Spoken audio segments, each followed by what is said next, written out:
I am not a crook. This is perhaps one of the most famous quotations from one of America's most infamous presidents. Richard Nixon, the 37th President of the United States, was a vile man, a paranoid megalomaniac. But was he really such a bad person, or has Nixon gotten a bad rap? Despite his statement to the contrary, Richard Nixon was, in fact, a crook. Had he not been pardoned by President Ford, Richard Nixon could have been charged with and convicted of conspiracy, wiretapping, tax evasion, perjury, bribery, extortion, and treason. Nixon was involved in bombing the nation of Cambodia and in supporting a dictatorship in Chile. He is best known for his role in the Watergate scandal, a conspiracy to cover up the break-in of the office of the Democratic National Committee headquarters in Washington, D.C. This led to a widespread investigation of the Nixon administration's abuse of power and the eventual resignation of Nixon as president. Despite thoughts to the contrary, Nixon was not in fact impeached, nor was he removed from office as a result of the Watergate scandal. Nixon voluntarily left the presidency before Congress could vote on whether to impeach him or not. I was born at the end of the Nixon era, and I have no personal knowledge of any of his crimes or follies. However, the Nixon legacy is so far-reaching that it was taught to me throughout my years at school. In addition, in doing the research for this speech, I discovered quite a bit of information that I didn't know existed. What most people don't know about President Nixon was that he had a string of very important positive contributions to American society. These included affirmative action, gender equality, and protection of the environment.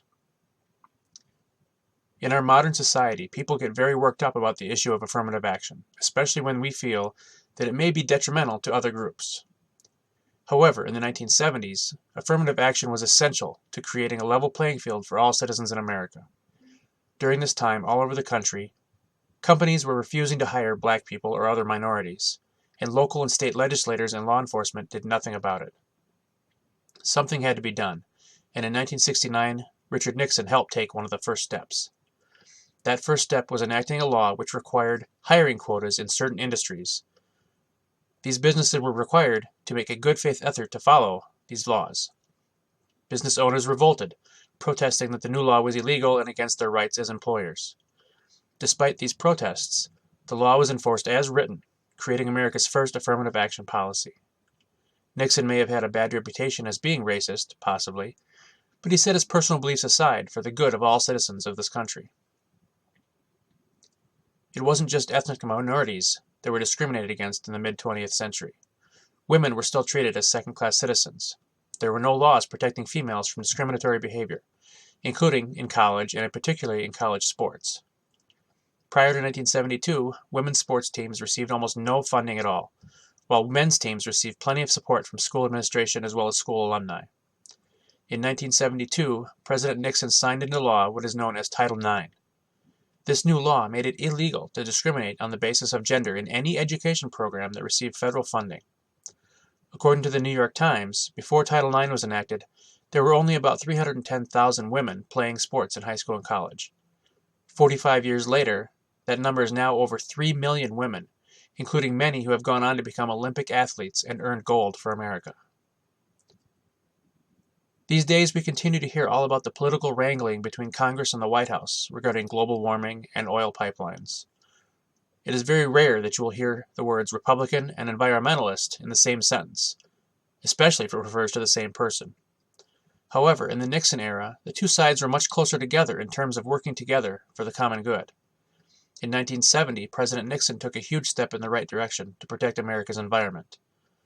Through his leadership, the Environmental Protection Agency was created, requiring businesses to develop and follow safety procedures and protocols regarding the disposal of chemicals and hazardous materials.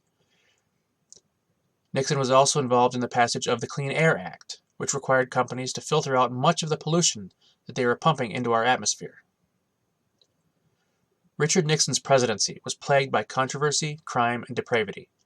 He stands out in history as a president who committed a variety of crimes, including but not limited to conspiracy, tax evasion, perjury, extortion, and treason.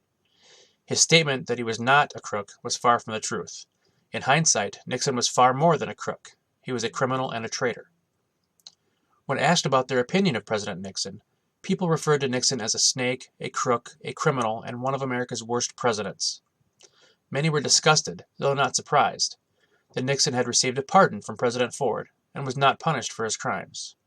As many pointed out, the rich, famous, and powerful never have to suffer, like the rest of us, and never have to pay the price for their wrongdoing. However, just like all human beings, there was some good in Nixon. His protection of the environment, his promotion of gender equality in higher education, and his promotion of racial equality in the workplace all stand out as shining examples of what good can come out of our government. We all hope that we will be seen in a good light by posterity, rather than the few things that we have done wrong. Our 37th President of the United States deserves no less.